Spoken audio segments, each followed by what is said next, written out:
Situation like this, we want to keep the overhangs there and not disturb them. That way they work with the house.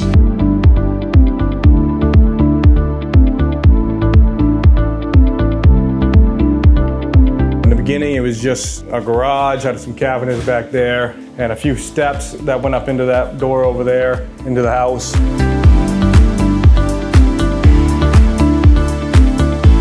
The first section was the garage section, and then we went and we did the house section. We attach it to the new structure.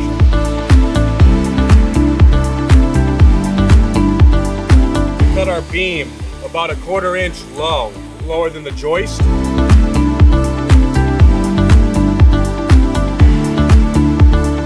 Extra core floor sheathing is a fire rated floor sheathing. It takes 2 guys to carry it because they're about 90 pounds a piece, so they're pretty heavy. We had our guys in here. We were pulling everything down, pulling that roof apart, and we preserved everything over here, and then we framed this whole floor system here.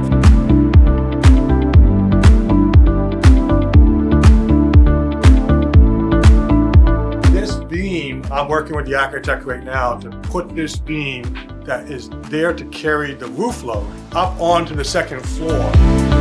The guys were cutting those joists so that roof stays in place. So we support it here, we support it out back. The architect designed for a header above that, LVL header.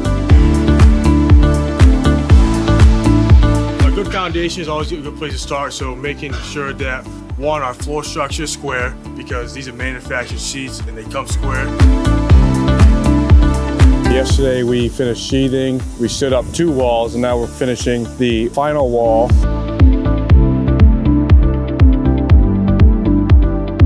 So we're bringing making a nice straight top plate for our trusses to set on.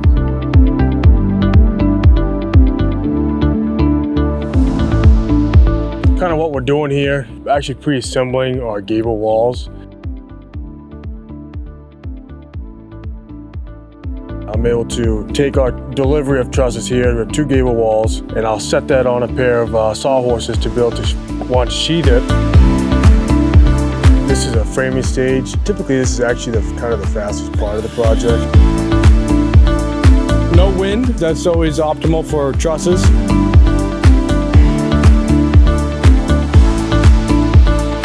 The bearing wall, and our trusses are actually going to be setting on that wall. Tri-bearing truss.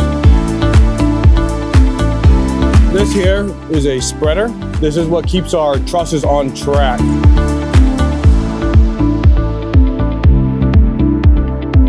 And then we put a spreader on, and that'll give it a little bit more support as we go down. It'll keep our trusses from wanting to tilt back or forward.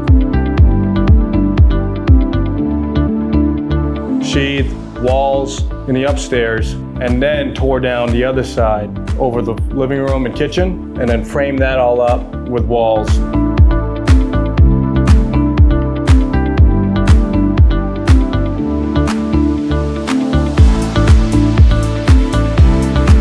Windows in and zip tape, and then we're going to do is step flash.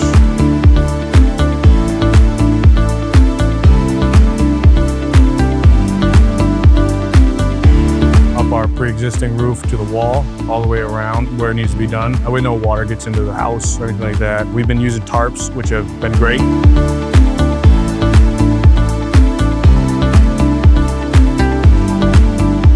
I make sure we have everything lined so that way we can have a smooth day throughout the entirety. Right now, what I'm doing right here is I'm putting some step flashing in. We're supposed to get some weather this weekend.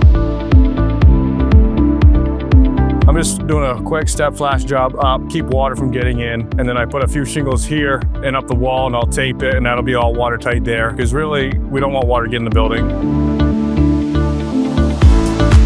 We are doing the right steps, really the key is no water inside. Our top priority is taking care of the homeowner. We care about their property just as much as they do.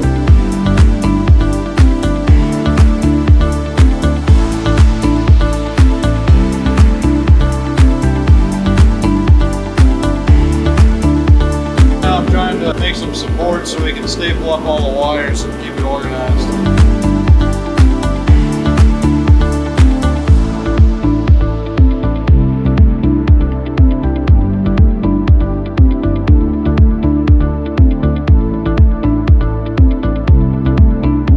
frames. The window box I'll go in and then I'll put the trim on before I put it in the window. I'll assemble it all together, set it in, and then nail it off.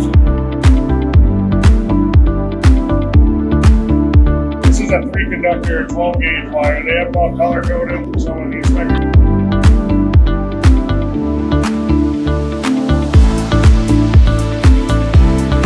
So basically right now we're in the finished stage. Sheet rockers are done. It's all been primed.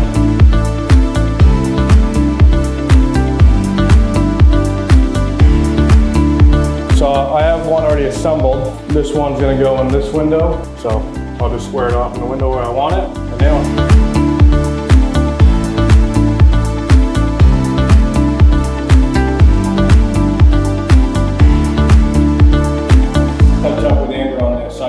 So I'll give you the update on that.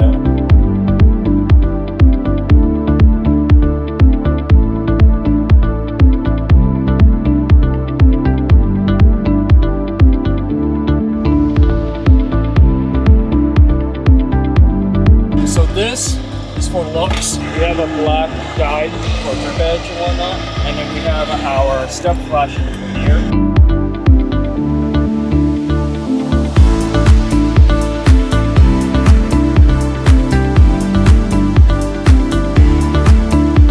So this is LP Smart Siding. It's actually fantastic. We love installing it. It's very simple, easy, straightforward. So right now you can see that we're applying it to our front gable wall here.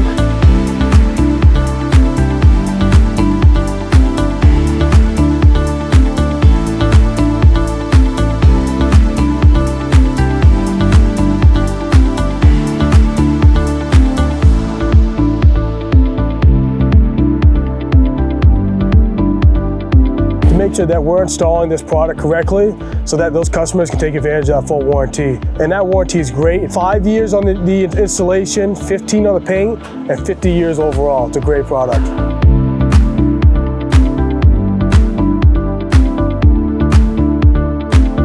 Nice joints, wherever they butt up together. If it's all gappy, you don't want gappy. Sometimes there'll be a screw in the center if we need to, if the cabinet is a little bit warped, whatever, to pull it together. So what I gotta do is I gotta take out another 1/8 inch out of this, so that way it's touching on the door jamb side. Add 1/4 inch to 1/8 inch of space, which takes up a lot of caulk and doesn't look as clean. So this is a loose leg flooring. It doesn't have any fasteners, it doesn't have any hooking system.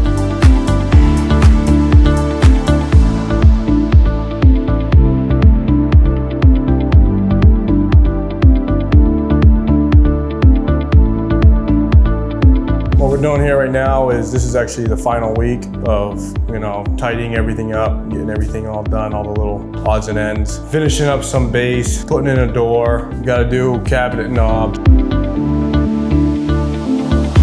We're about 98%, 98.5% done. Once the plumber's done, then we're all done.